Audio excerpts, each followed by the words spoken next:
Как напуснах България? С колко пари, какви документи, кога, как се случи всичко, споделял ли съм го?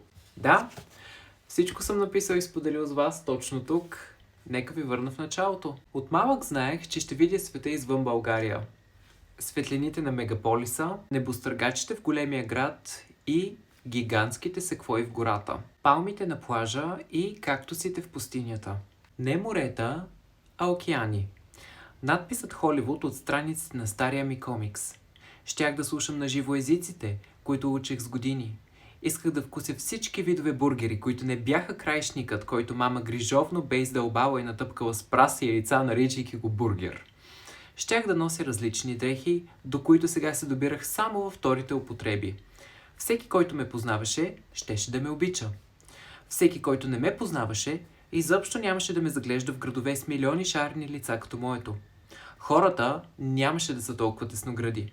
Не ще говорят гнусните думи зад гърба ми, които се шептяха в малкия ни град, а други направо крещяха от прозорците на пропаднали училища.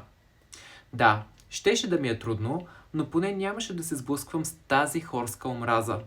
Щях да усетя свобода, както никога досега. А и отвън ме чакаше още по-голямо море от възможности да направя нещо от името си. Ако всичко досега можех да постигна като ученик, то на какво ли щях да съм способен като възрастен? Вярвах, окрилен от своите заложби, че щях да се издигна творчески.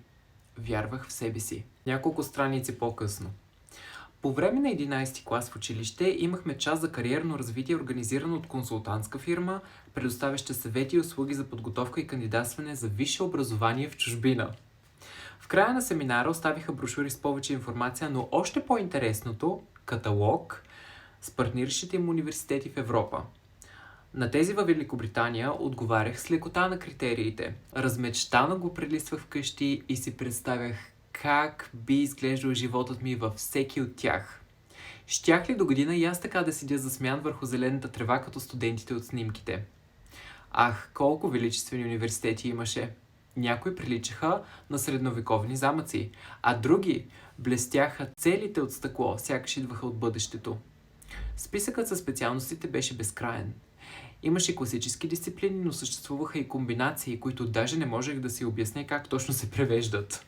Но най-важното беше, че творческите курсове присъстваха в списъка на всеки един университет. Изкуството ме зовеше от гланцираните страници.